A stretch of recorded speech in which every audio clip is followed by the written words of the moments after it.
In the Church of Jesus Christ of Latter-day Saints, some core teachings will never change. And then there's everything else. Confusing the changeable with the unchangeable can be problematic. So I think it's healthy to sometimes reevaluate our own assumptions about what can and cannot change.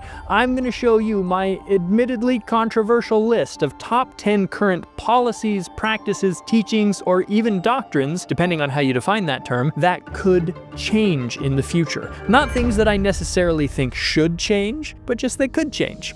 Number 10, changes to the word of wisdom. Our interpretation and application of the word of wisdom has evolved significantly since it was revealed in 1833. Initially, it was essentially considered to be good advice rather than a strict commandment. Many early leaders, including Joseph Smith and Brigham Young, occasionally drank alcohol. Coffee and tea were on the pioneers' packing list before heading out to Utah. Back then, the emphasis was more so on moderation rather than total abstinence. But over time, tobacco, alcohol, tea, and coffee became prohibited completely. Sometimes we get so caught up in that specific list of substances that we lose sight of other ways we should be taking care of our bodies. That's good. That's good. In the future, I wouldn't at all be surprised to see a shorter list of absolutely prohibited substances and a greater emphasis on teaching correct principles and letting members decide how best to apply them. Sort of how we saw with the updated For the Strength of Youth booklet. For better or worse, it could happen. Number 9, something a little lighter, facial hair for church leaders. The clean-shaven look has obviously not always been the standard. For about 100 years, it was common for the president of the church to have facial hair. That seems to have changed with President David O. McKay in the 1950s as the clean-shaven look became the cultural standard. It may or may not remain the standard for leaders in the future. As long as nobody goes Orson Pratt on us, I have no problem with this changing. Number 8, changes to temple ordinances. They've gone through many changes in the past. Even over the last 5 or 6 years, we've seen a lot of changes, especially when COVID hit. In the early years, the endowment lasted for several hours. Before Joseph Smith died, he told Brigham Young, "This is not arranged right, but we have done the best we could under the circumstances in which we are placed. And I wish you to take this matter in hand and organize and systematize all these ceremonies." That process continues today, though the central purpose remains the same. Maybe there will be a 30-minute ceremony in the future. Maybe we'll be able to do 10 names instead of 1, or maybe spouses will be able to sit together instead of having men on one side of the room and women on the other. Who knows? Number 7, women giving blessings of healing. Interestingly, just as I was writing this episode, the church published an article confirming that in the past, women sometimes gave blessings to heal the sick in the name of Jesus Christ, but without invoking priesthood authority. As researcher Jonathan Stapley wrote, these early healings were not viewed so much as the exclusive exercise of priesthood authority as they were general spiritual gifts available to all saints. The gift was shared by all members, both male and female. Both Joseph Smith and Brigham Young are on record defending this practice, though things have obviously changed over time. There certainly could be a return to something like this in the future. Number 6, Sunday school presidencies. The church's handbook indicates that the bishop calls a Melchizedek priesthood holder to be the Sunday school president. That is the current policy of the church, and that's totally fine.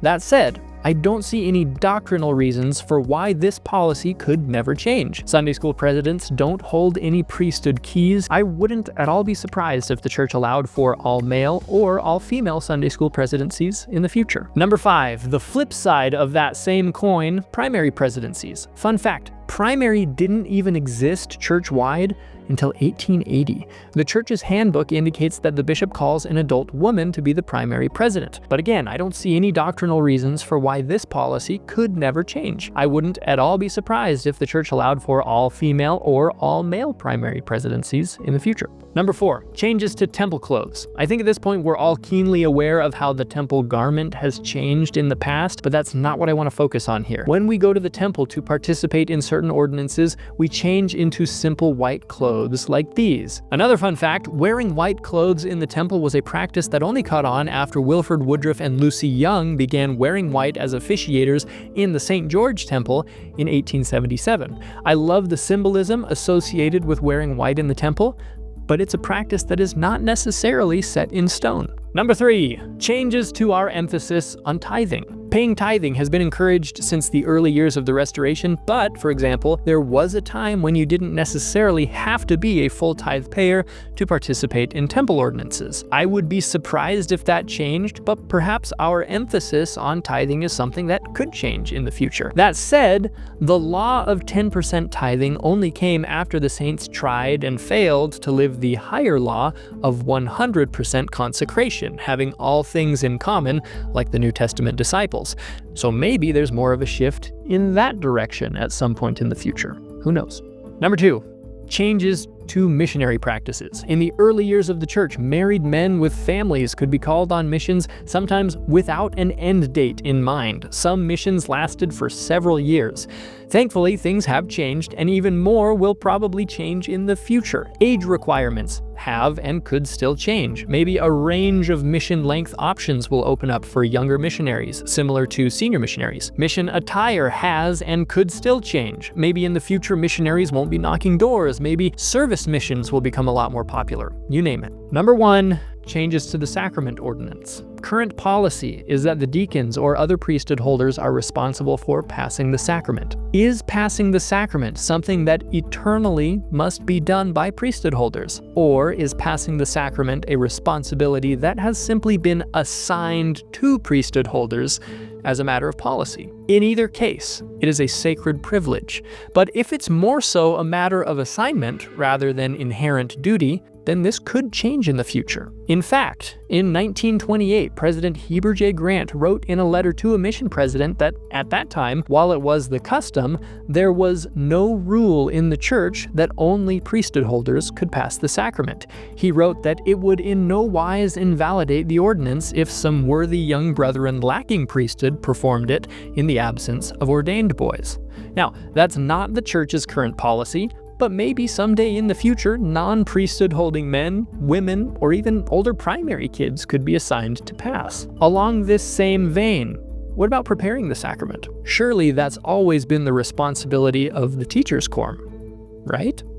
Perhaps, if you only go back to about 1950 or so. That same brand new article from the church that talks about blessings of healing also states that in the past, women sometimes prepared the sacrament table. It has changed before. It could change again. It can be fun to speculate. I think some of these changes would be great, others probably not so much. But I'm grateful that it's not my job to decide, and I fully sustain those who are calling the shots. If you want to dive deeper into the topic of change in the church, past, present, and future, go watch this interview with Ben Spackman. As of right now, it is by far the most watched video on our channel. Check it out. Have a great day.